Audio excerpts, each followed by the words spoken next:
The first time the world met Selena Gomez, she wasn't Selena Gomez yet. She was a kid with a calm smile and a steady gaze, the kind of child who can sit under studio lights and still look like she belongs there. And that's the strange thing about her Kids to Now timeline. It starts bright and gentle, then slowly reveals how expensive that brightness can become when the spotlight never truly turns off.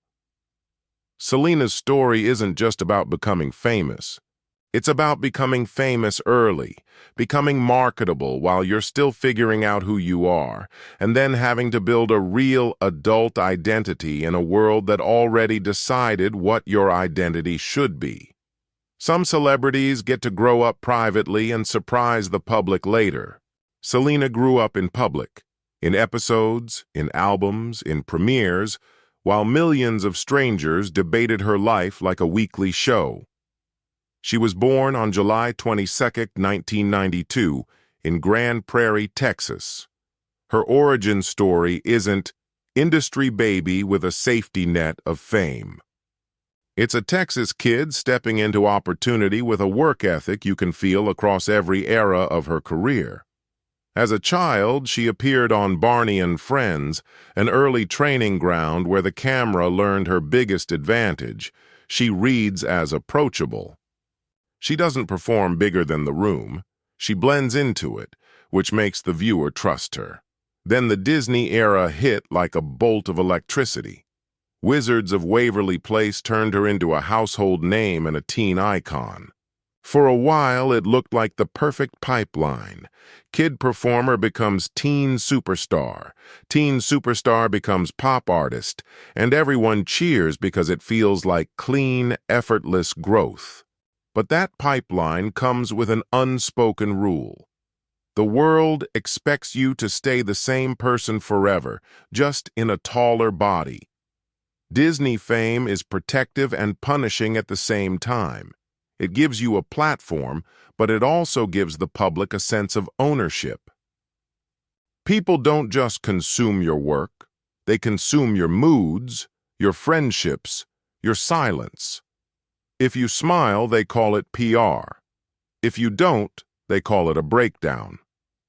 You learn quickly that you're never simply off. What makes the early footage so gripping is how responsible she already seems. Even as a kid, she speaks like she's protecting something: her family, her reputation, her future. That early seriousness becomes both her armor and her burden later.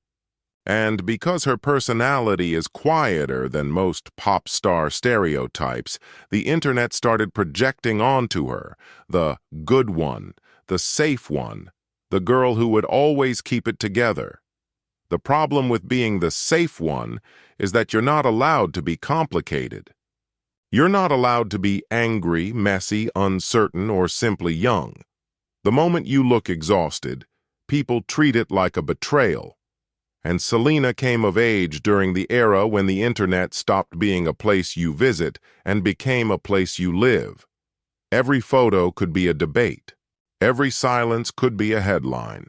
The pressure wasn't only be talented, it was be narratable, be explainable, be endlessly available.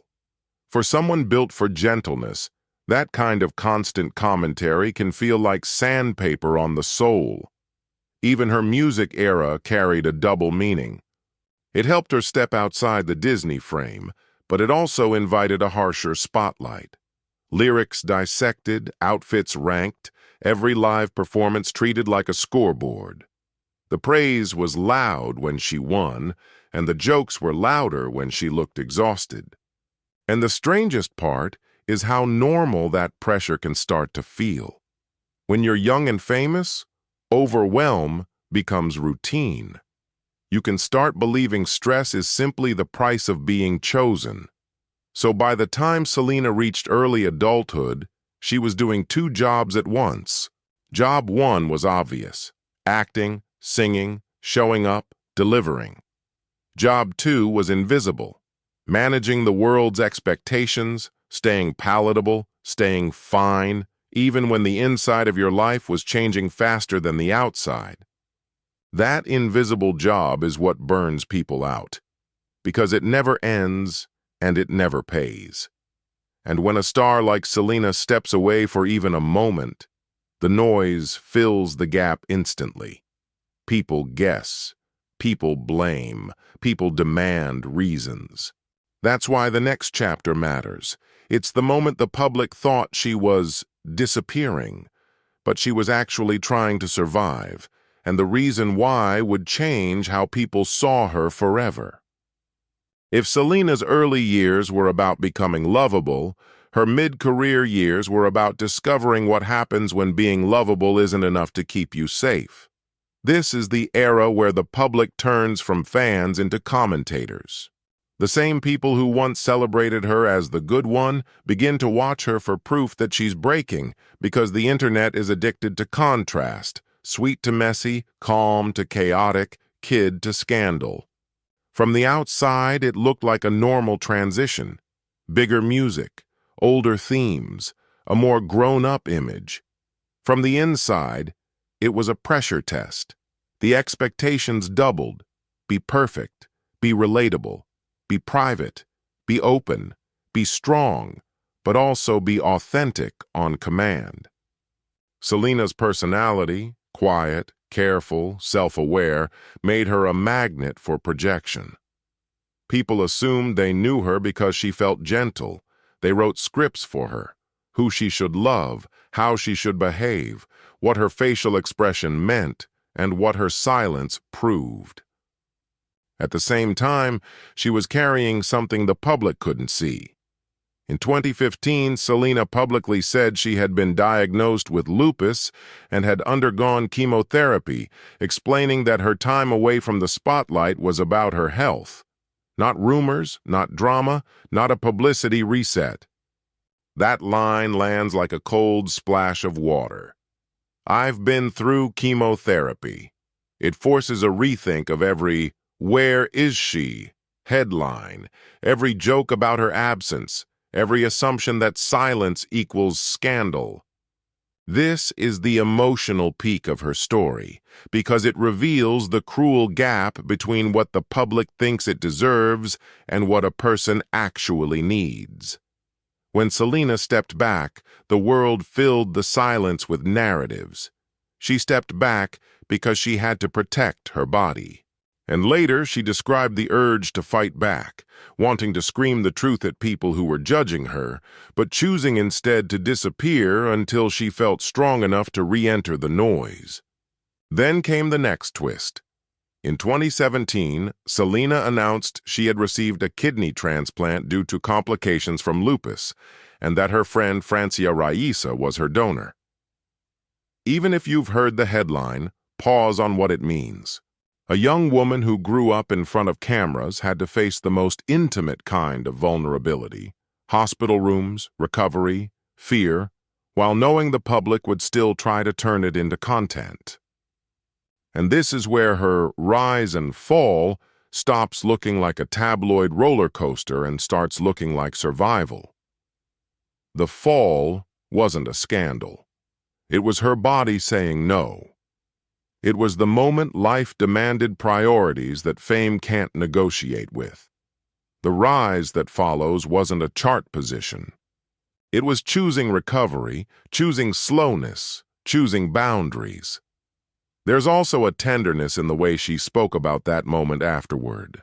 Accepting Billboard's Woman of the Year honor in 2017, she publicly thanked Raisa with raw emotion and framed the transplant as life-saving.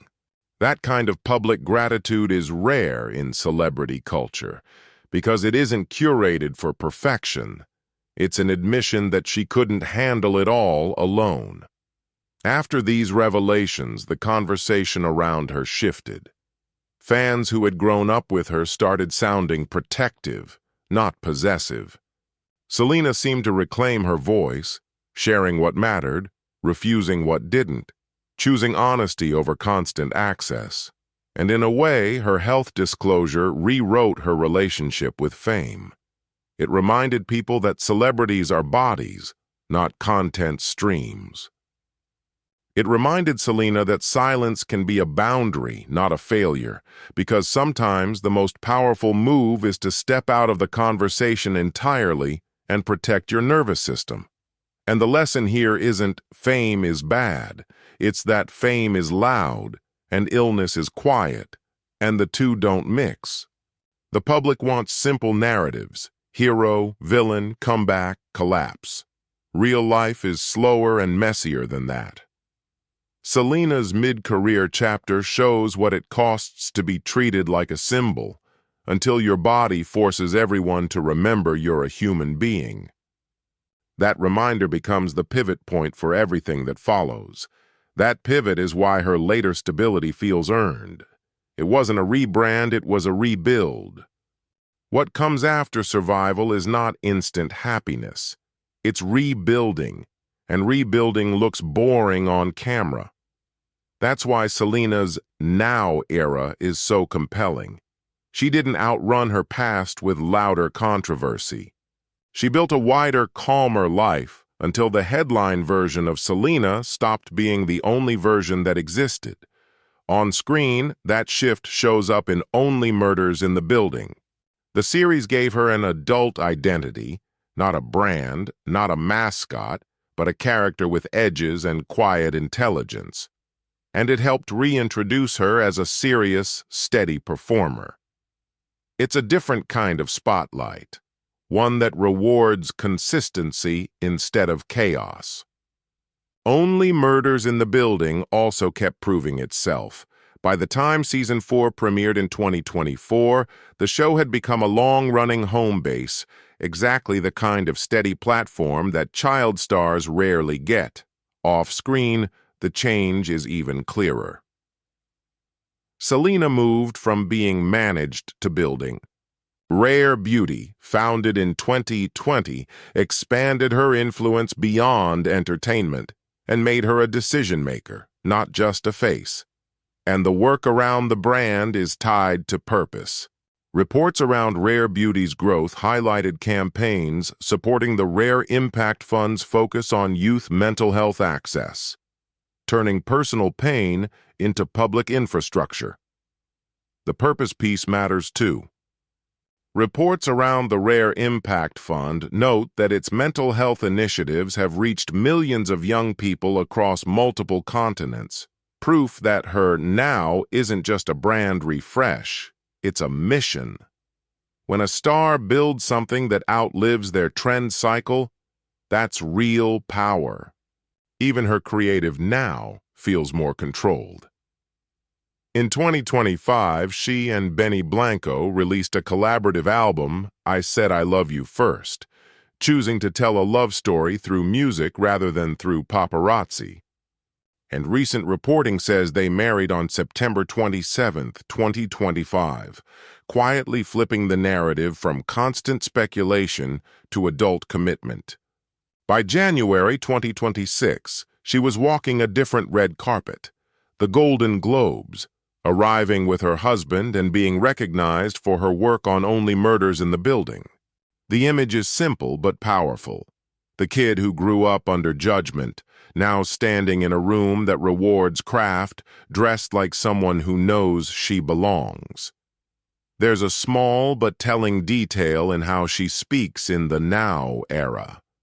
Around Rare Beauty's growth, she described her current vibe as classic and flirty, like someone who still feels young, but no longer needs chaos to feel alive. That sounds light, but it's actually the whole point.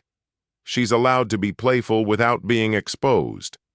And if you grew up watching her on Disney, the nostalgia hits differently now. The old clips feel brighter but also more fragile, because you understand what it costs to stay fine for everyone. In contrast, her adult career choices look designed for longevity, ensemble work, producing power, business ownership, and a public image that doesn't depend on constant reinvention. So when people ask, is this a comeback? The answer is, it's bigger. A comeback is returning to fame. Selena's now is returning to herself. strong enough to be seen, and wise enough to protect what the public doesn't need to touch. That's why her now reads like maturity, not just success. She can act, make music, run a brand, and still protect her time. The goal isn't to be everywhere, it's to be well while being seen. And that's the ending we leave open. Not a perfect life, but a livable one. Chosen, protected, and finally written by her.